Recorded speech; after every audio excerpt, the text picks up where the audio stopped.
or this is better? Hello. Better? Better. The other one.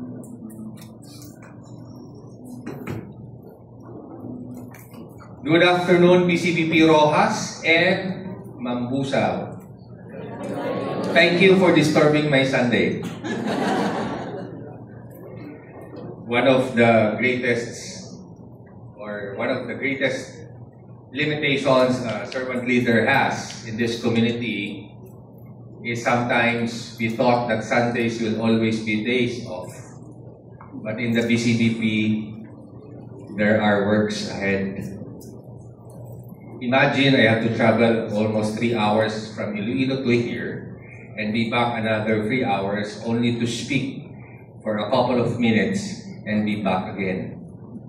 I hope that that number of minutes will be worth your time listening. For today, I'll be talking about the baptism of the Holy Spirit. And please bear with me as I don't have any slides. So please focus your attention with me. I would like to know more and connect with you.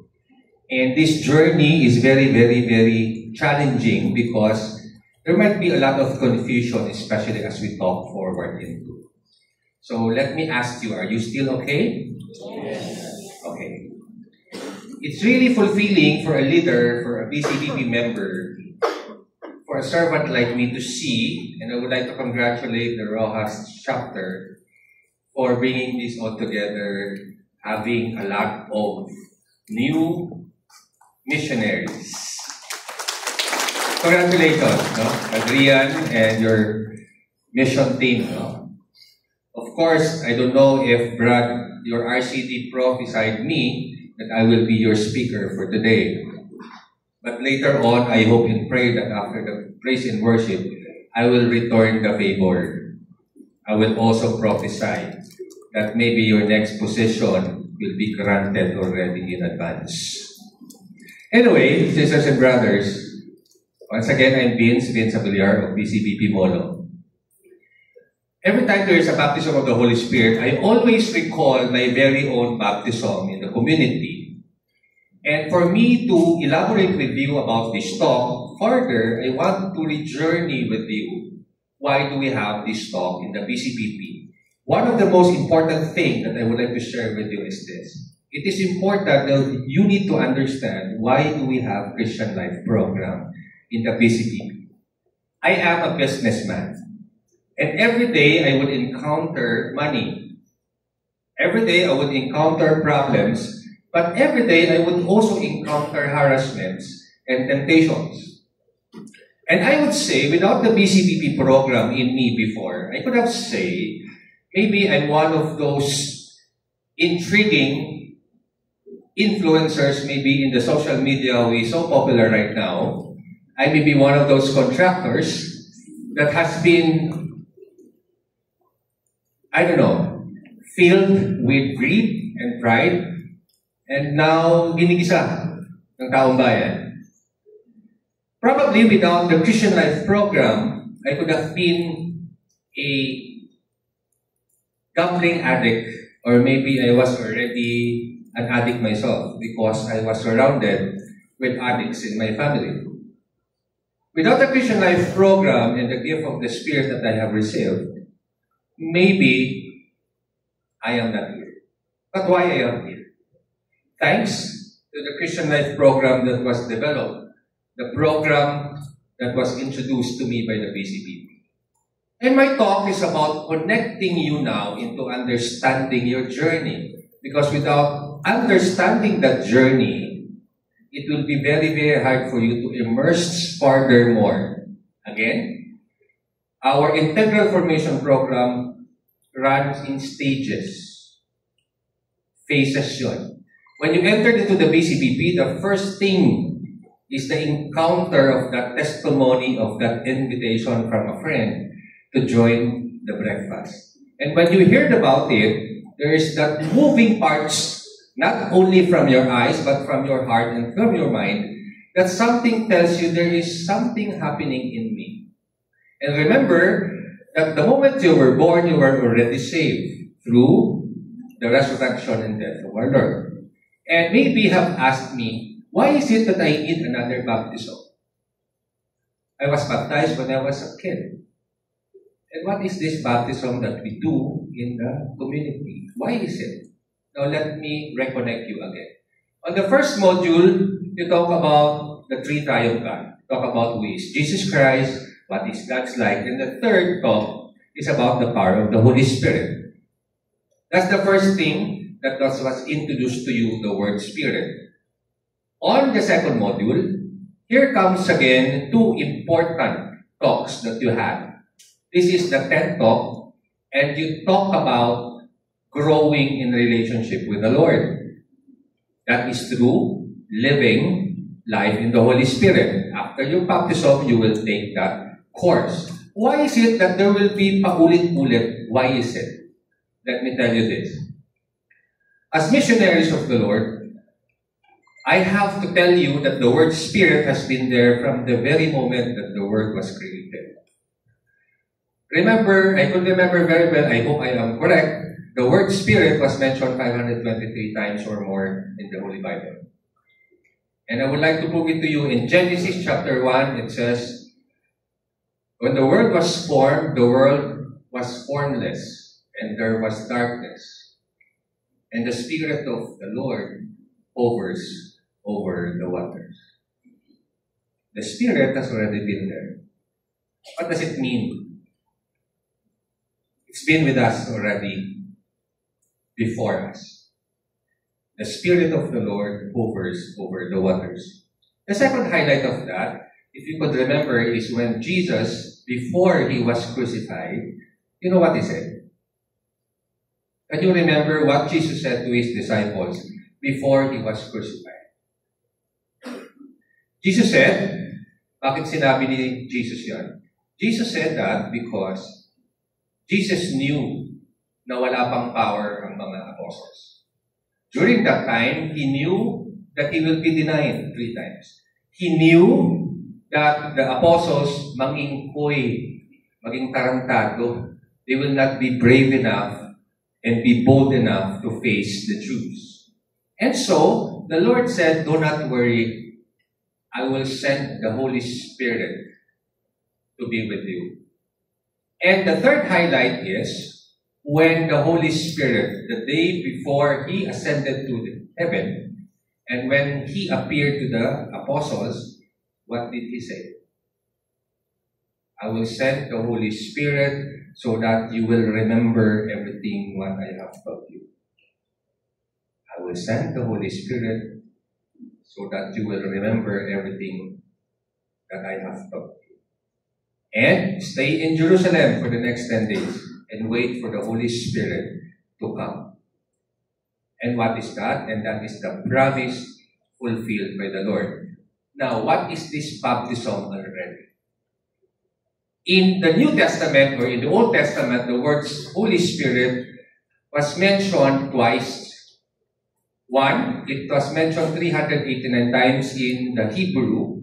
The book, in Hebrew, it's called Ruach, R-U-A-C-H, which means a blast, breath, air, same thing. And it was again mentioned in the New Testament that says pneuma, which is new life, normally followed by a blast of air with fire. Now, what does it mean to you now?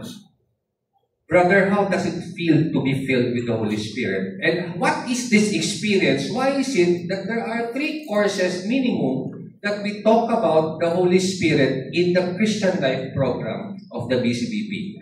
I would like to set this clear. In the BCBP, we have 3 C's that is very, very important. 3 C's. And this is the laying foundation of the characteristic of a BCBP member. The number 1 C, which we cannot interchange, is about the process of conversion. We talk about God, we talk about who is Jesus Christ, because we want to reintroduce to you not only the theological teaching of God or the teachings of the church, but teaching and guiding you in living a good Christian life. That's why even before we can do anything, we have to focus on ourselves, armor with ourselves, and be converted first. Because the second C is about commitment. What you are doing today is already a stage of your commitment to go on into this Christian Life program. And I would like to ask, may casualty na ba since day one?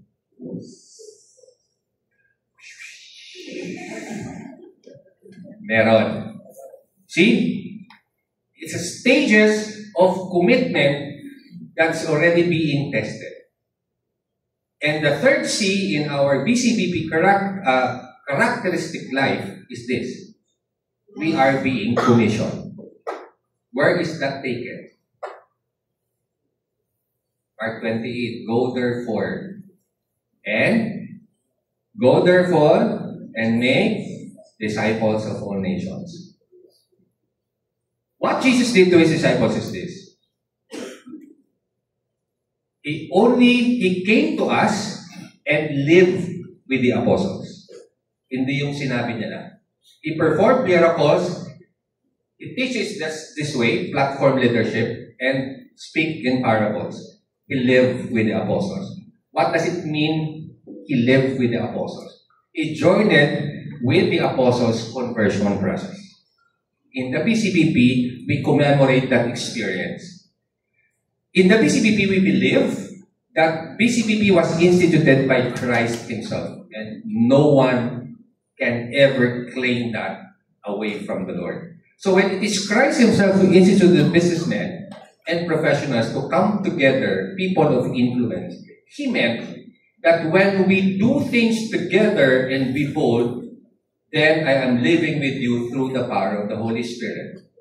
And so, I would like to reiterate with you that do not be confused with the first point of your salvation wherein you were baptized in water, wherein you were introduced to the church and you were introduced to oneness of the church. That was the sacrament of it. It is by the authority and inheritance from your parents that you were introduced. And so, the Holy Spirit is already immersing in you. The second Spirit, the second baptism that you're going to experience, hopefully today. And I hope you will not be scared. You want to know the truth already? Are you excited? Ah, yes. Are you excited to receive the Holy Spirit? Yes. Are you excited to receive the Holy Spirit? Yes. So, Brother Vince, what is all about in the BCB community that we have? First, what is this baptism of the Holy Spirit? I decided that instead of going into the technicalities of the program, I'd rather bring you into 3 highlights only that you will never forget. I hope you will never forget this. What is all this baptism event? Let me start that the baptism of the Holy Spirit is both an event and a lifestyle. Today, after my talk, your course leader, Brother Rexam, will tell you what to do, what's gonna happen, what do your discussion group leaders and servant leaders will do to you. They will not lay down their hands upon you and pray, invoke the Holy Spirit. This program is an event. Right?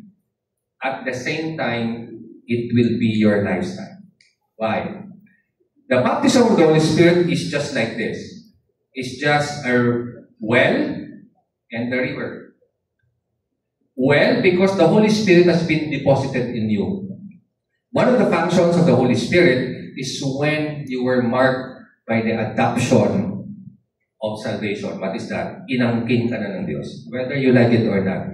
Kahit feeling mo you don't deserve it, wala ka na magagawa yun.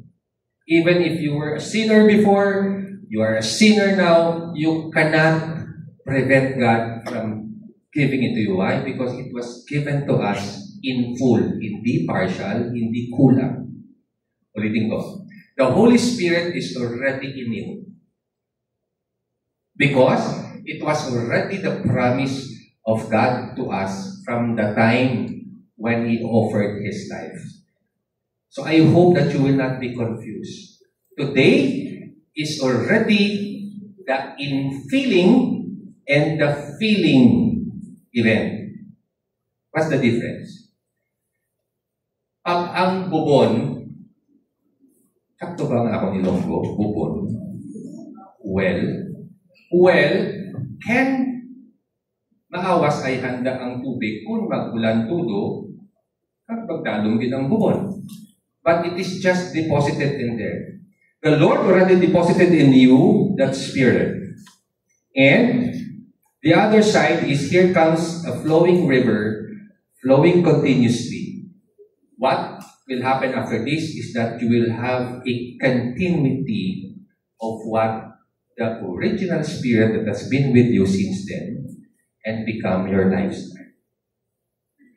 Secondly, the Holy Spirit or this baptism is a divine empowerment. That's the reason why we started with the Holy Cross. Again, this is a divine empowerment. What is that? When we say divine, we are already talking about the supernatural. And we are already talking about the Holy Spirit coming unto you. That's why last week talk is about living a Spirit-filled life. What was the purpose of that talk? The purpose of that talk was to prepare you for this event.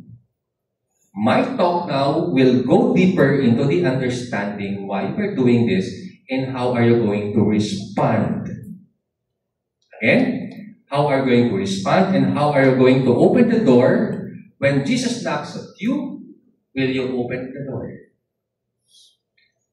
You're going to answer that later on. Third, the Holy Spirit is not just an empowerment, but it is also a key, a must, in order for you to create an internal, more intimate connection with the Lord. Without the Holy Spirit, it will be very, very difficult for you to act on what the Holy Spirit will do. Very difficult. And the last point is the Holy Spirit will give you spiritual gifts. Now, I think you were already informed. What is that spiritual gift that you are going to receive? What did you ask from the Lord? I will share mine later on. I'll go for point number 1. This is a divine empowerment for what? Number 1, divine empowerment for service. A person empowered by the Holy Spirit is a person who will not complain that I was disturbed because it's a Sunday. An empowered servant leader of the BCPP, just like people at the back, may mga date din mga yan, may mga anak din katulad niyo. However, they were empowered because the Holy Spirit tells them, I have to be here. As a discussion group leaders, I have to be with the person assigned to me and pray for him or her fervently. What is the first act of service that you have done, BCLP participants? What do you think? You actually did something today already that already satisfied the Holy Spirit. What's that?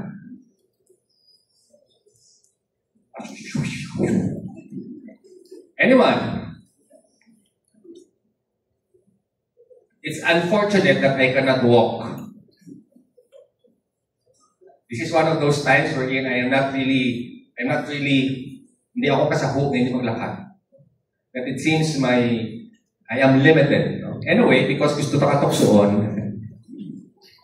Anyway, the first act of service that you did that satisfied the Holy Spirit is this, for being here today. Sorry. Your physical presence satisfies the Holy Spirit because it is through you that gathering, because it is an event that the Holy Spirit was happy or is happy. That is already a divine empowerment.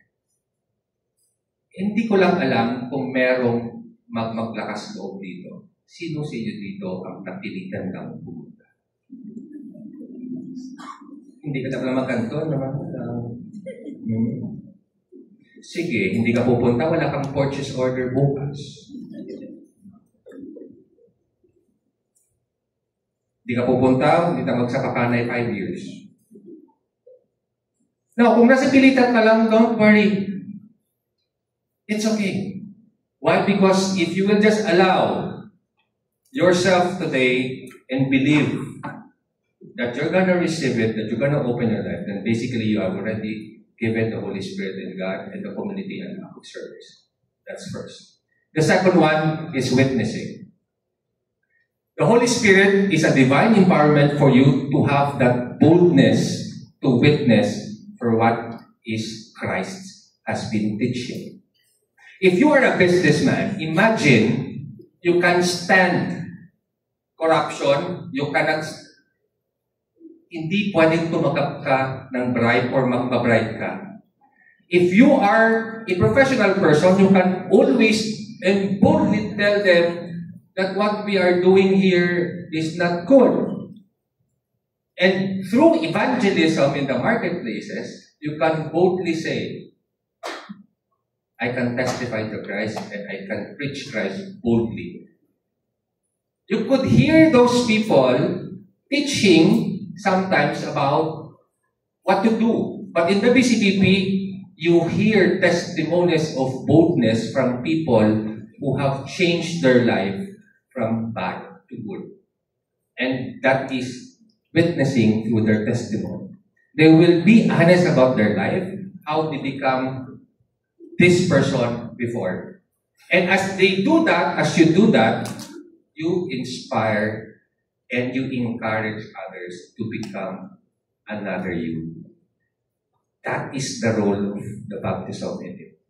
It will reincarnate in you to be better witnesses of Christ. Third, you will need that in your spiritual warfare. Remember that the birth of the church was during the Pentecost when the apostles or the Holy Spirit descended upon the apostles and then they began speaking in tongues. I will talk later about speaking in tongues. That was the beginning of the Acts of the Apostle. Today will be your birthday in the BCPP. Why? Here's our stages. As you go through your personal conversion, you're going to accept the Holy Spirit. It's just the same as accepting Christ. And then, in the long run, you're going to commit as a full-fledged BCPP member. And you are going to recite the tenets and the covenant of the BCPP member and the God that you believe in, and no other one, Jesus Christ. You're going to recite that you're going to pray every day. You're going to recite that you're going to follow the rules. You're going to offer yourself for service and many more. And as you commit, one thing that you will watch out is when you wake up tomorrow and start working again. Because the devil will start to tell you, okasyon lang to, iha. Forget about what happened yesterday. It was just an occasion. It was just a prerequisite para lang na maging member ka sa BCPP. Kaya kung hindi ka lang galing katapos, hindi ka din BCPP member. True. If you have not attended this, then you cannot become one. Why? Because it is necessary to what? Commissioning. Before Jesus left His disciples, what did Jesus do? Jesus trained them first. And this is what we have been doing to you since day one of your Christian Life program. We live with you, we journey with you, teach you on our own experience on the lay aspect of fulfilling our mission. Second point, the spiritual warfare, you need that because it will give you the strength and you will have that capacity to say no to sin and to temptation. That's why I said, if not for the baptism of the Holy Spirit, I could have been already one of those in the social media or in the TikTok industry or the whatever. I may be one of the corrupt officials or maybe one of the corrupt businessmen I must ever had. Because I had many and a lot of opportunities before that and even up to now. And I can attest to that. I could have been already a very compulsive addict and a gambler, or maybe I could have already been maybe a lot of wives in my own terms. Because I was a restless guy before I was in the PCB. I'm still restless. Konti na lang. May kasabihan dati, no? Dati lagi kami sa bar. Ngayon, bar passer na lang kami. Nagapin na mo sa bar, nag-pass na lang. Nag-aagi na lang. Favorite saying na ni Brother Rene. Anyway, during the time of Peter and Paul, they already been casting out demons. And one of the power of the Holy Spirit and the power of baptism is for you to identify which demon. Sometimes, our people behind us, it could be your husband, it could be your wife, sometimes they work as the Holy Spirit. But sometimes they also work as the demon. I'm going to challenge you something. Please answer this question. Can you see the Holy Spirit? Can you see the Holy Spirit? Wrong. You can see the Holy Spirit. I'm excited to see the Holy Spirit later on. You could see the Holy Spirit to a father who wanted already to spank his wife, but decided not to. You can see the Holy Spirit to a person who wanted already to rumble, who wanted already to fight to a person. You can see to a Holy Spirit to a woman na gusto na magminaldita kasi talagang sobra na, but chose to forgive and pray instead. The Holy Spirit will empower you to give you that kind of gift. That's why I could see to the Holy Spirit to a person who will do good and will show an example of faith through the actions. I can see the Holy Spirit. That's why the first gift that I received from the Holy Spirit was during my baptism. That was 12 years ago. I did not receive the gift of the Holy Spirit or the gift of tongues, but I received the two teaching gifts. When I asked the Lord, give me the knowledge that I need and the wisdom that I need to do to go on with their will. And that's what I do now. That's how God prepared me. Because 12 years after or 10 years after, I became a chapter leader. Whether you like it or not, I decided to accept the mere fact to become a chapter head, not because God gave me a lot of gifts, not because God gave me to a business or a family, no. I said yes because of one particular reason. Because it was the gift that I asked that God has given me to respond. And the only reason for that is when God gave me and empowered me divinely with the gift of wisdom and knowledge, that I will have to answer. This is my response to you through an act of service. Today, your basic response is, I will be here, Lord, for you. I will attend the baptism. I will attend the Mass. I will attend the talk of Brad Vince. Kahit boring ng konti, okay lang. And after that, I will offer myself to you and I'm going to open the door to you as we invoke the Holy Spirit later and receive it. Right? You need that later on because as you go out of the community or of the event later on, you will be bombarded with the current state you have days and many weeks before. Pagbalik mo ng bahay, maugtas ka sa maybe sa imong mga adolescents, sa mga youngsters, sa mga bata, nakadungol. Madumduman mo nga may utang ka galit na dapat bayaran. Madumduman mo nga nag-away galit mo sa imong nga bana, kakang asawa, 2 weeks ago ka wala nyo pa nga settle.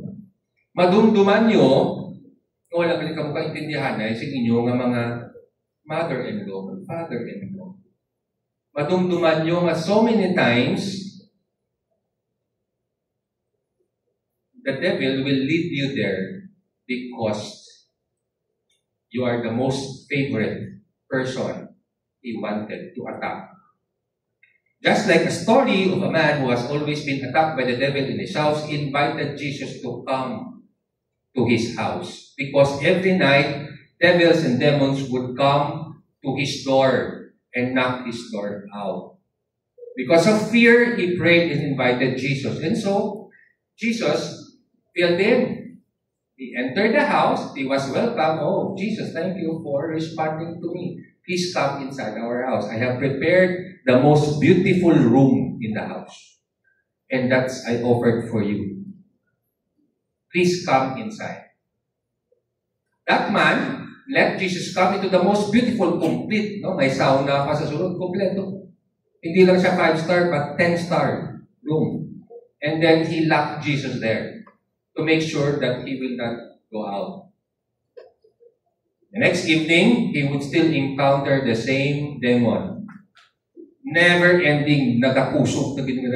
The second night, it's still the same.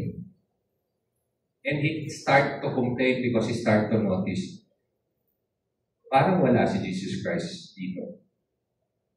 Nasaan si Jesus Christ? Jesus Christ was there sleeping. And he kept complaining until he knocked on the door of Jesus and then, why is it that you are here sleeping? I was there fighting demons out for myself. It seems that I'm already out of my strength. You know what Jesus answered?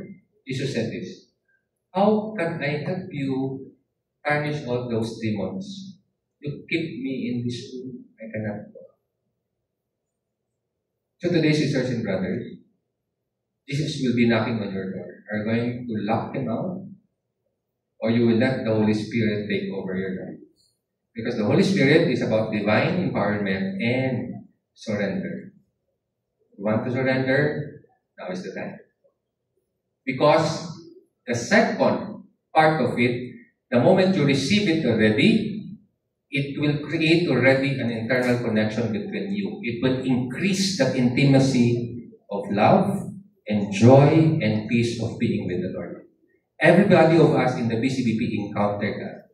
We are sharing it with you. When you encounter the Holy Spirit, upon laying of hands and invoking the Holy Spirit to you, the Lord will speak to you and connect with you. But it will not go through you if you will not open the door. That's why the baptism of the Spirit is an infilling event. Infilling means you will receive it and you have to fill it out. Filling means hindi pwede na hindi mo ilabas yun.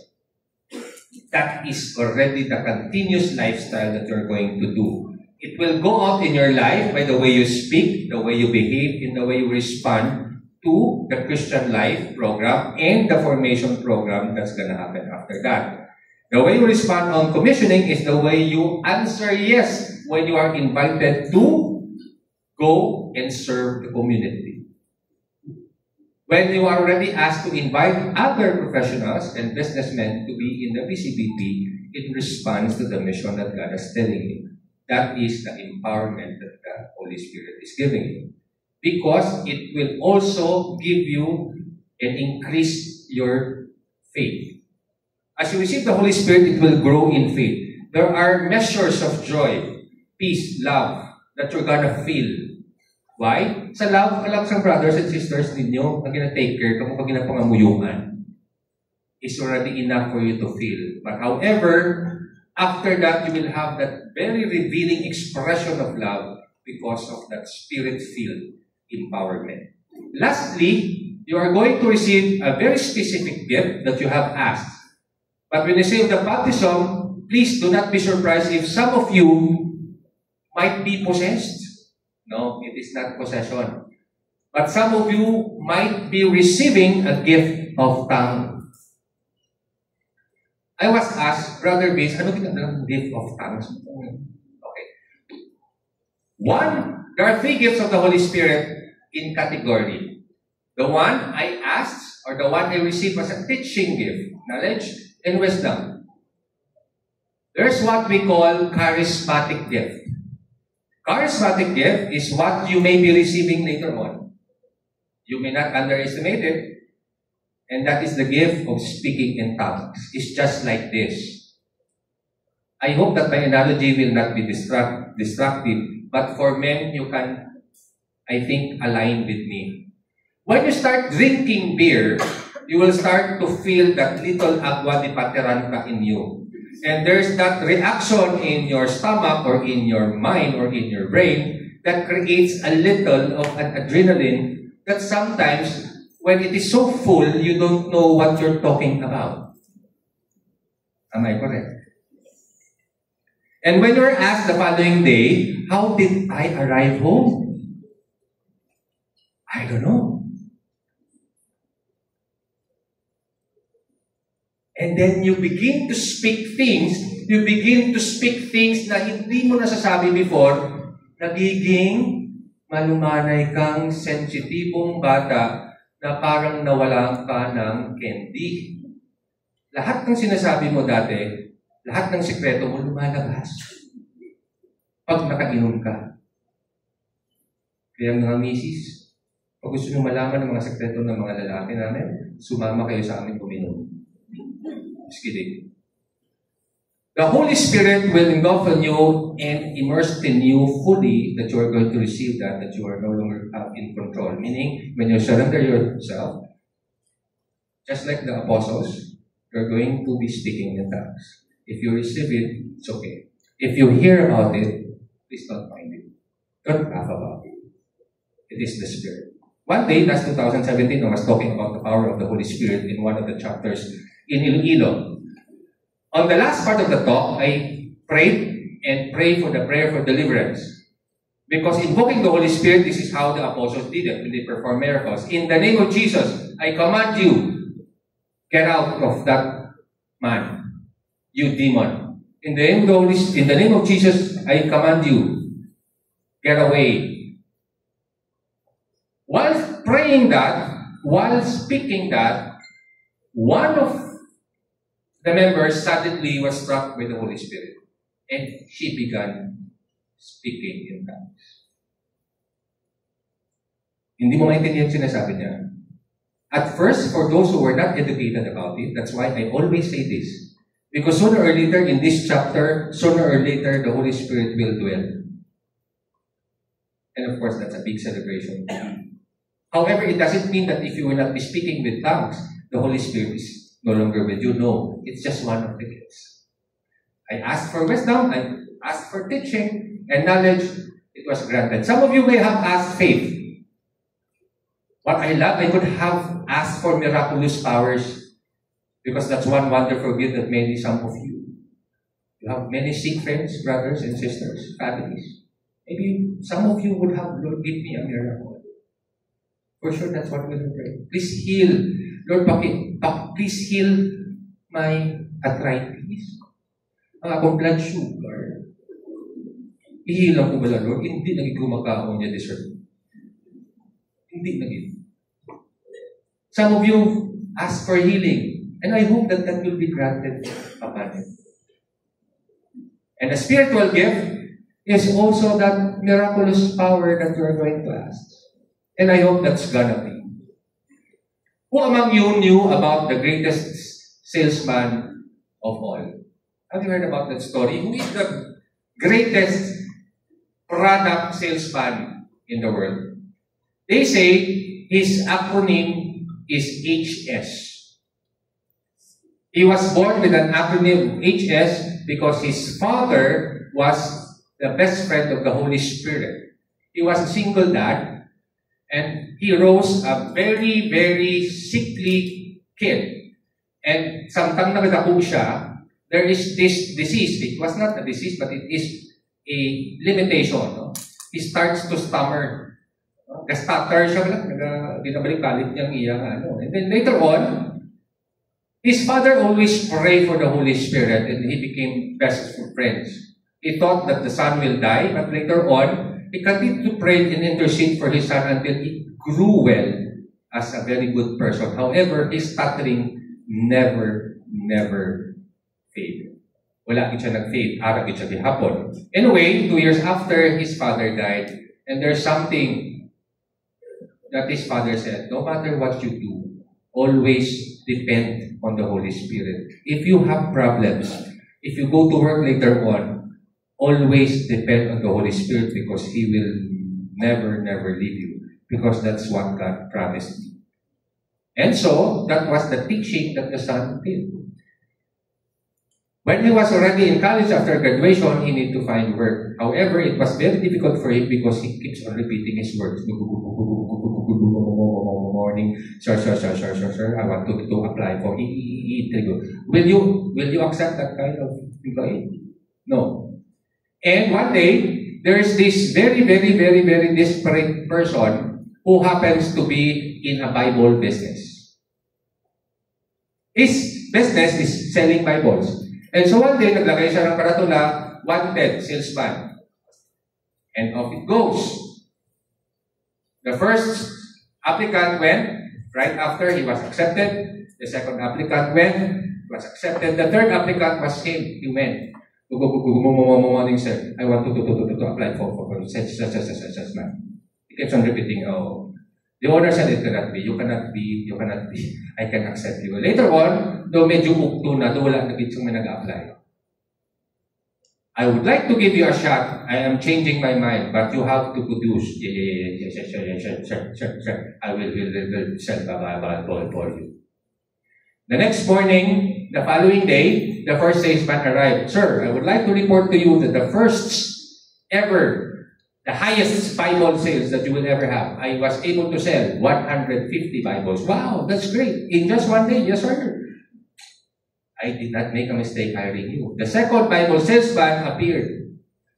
I'm happy to tell you, my dear boss, that I was able to sell 300 Bibles in just one day.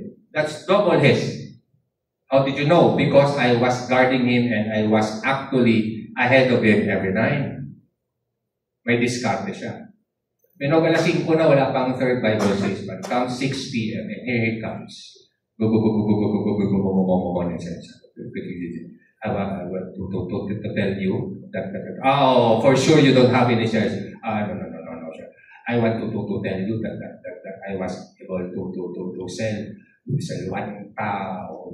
only 1,000 Bible. 1,000 Bible. Huh? What? How could that be? It's impossible. Can you teach us? How did you do it? Very simple. I simply knock on the door. And when they open the door, I ask them, do you want to buy the Bible? Or do you want me to read it for you? That is the story of the greatest salesman in the whole world, the Bible seller. And his name is Holy Spirit. That boy was named by his father. He was called in school as HS. And his name was Holy Spirit. Why I share this to you? Because there's nothing that the Holy Spirit cannot do. How much more to a believer who will be embracing that today? Because you are going to receive that in every moment of your life. On the last stages of our life, we were told by God that I'm sending the Holy Spirit to guide you and teach you and remember all of my teachings. And for you not to be confused, I hope, sisters and brothers, that the three tenets, the three principles of the power of the Holy Spirit will be resting in you.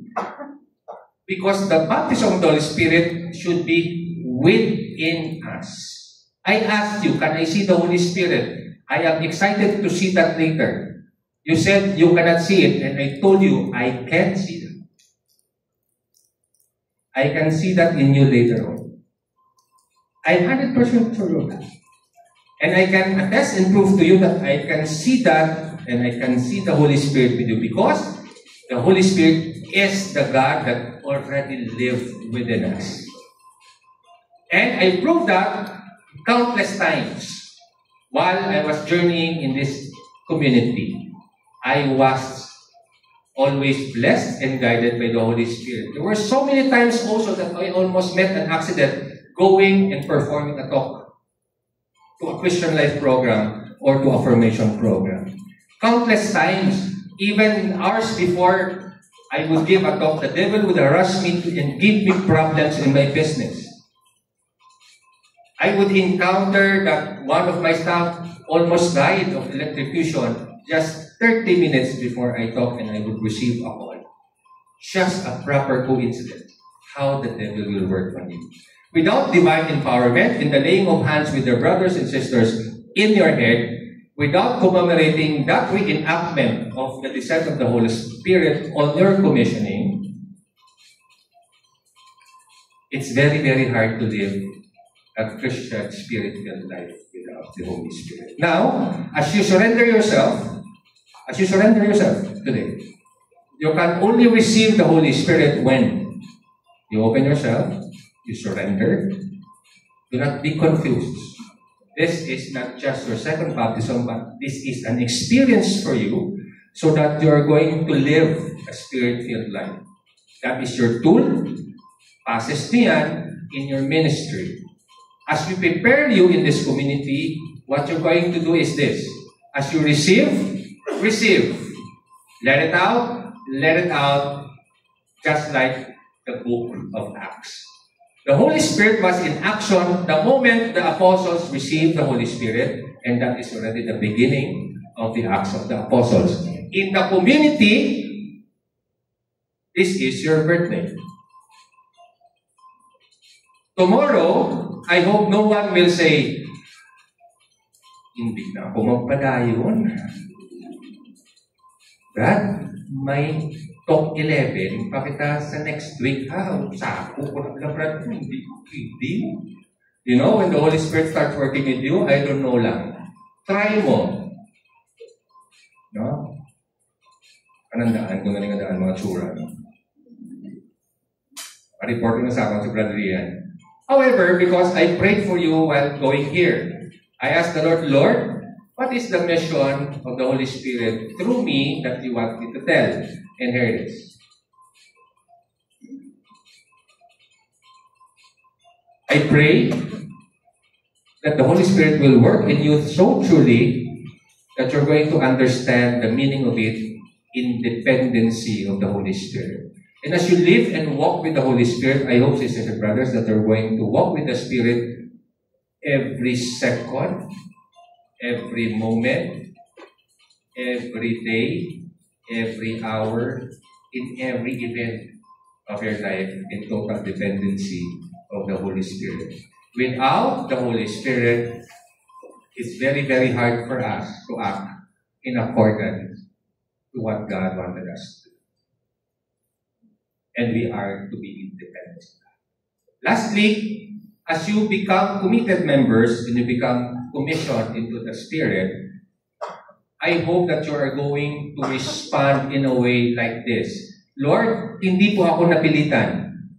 Lord, I'm here because I'm surrendering myself to you in response, and I'm going to act in service by physically present in an event, in the community, in the program, by submitting myself into another formation so that I become a better servant. So that the Holy Spirit will live not only in the well, but in the rivers of my life. And it will live to me continuously so that I can invite others that through me, they can see the Holy Spirit living, evident, so that as I speak, as I worship, the reason why there is worship in the BCBP as a charismatic community, because that's where we glorify and praise God and invoke the Holy Spirit to be reincarnated in our lives. That's why we have worship. That's where we embody everything. That's where we become one in the the body of Christ. So sisters and brothers, I hope that I just reminded you those 3 points, but I hope that you're understanding now of the power of the Holy Spirit in our lives, and the power of this baptism will not just be an event, but a lifestyle and a continuous being. And I hope that you're going to inspire others in the marketplace as the Holy Spirit will be seen in you as you go out of this world. God bless everyone and you.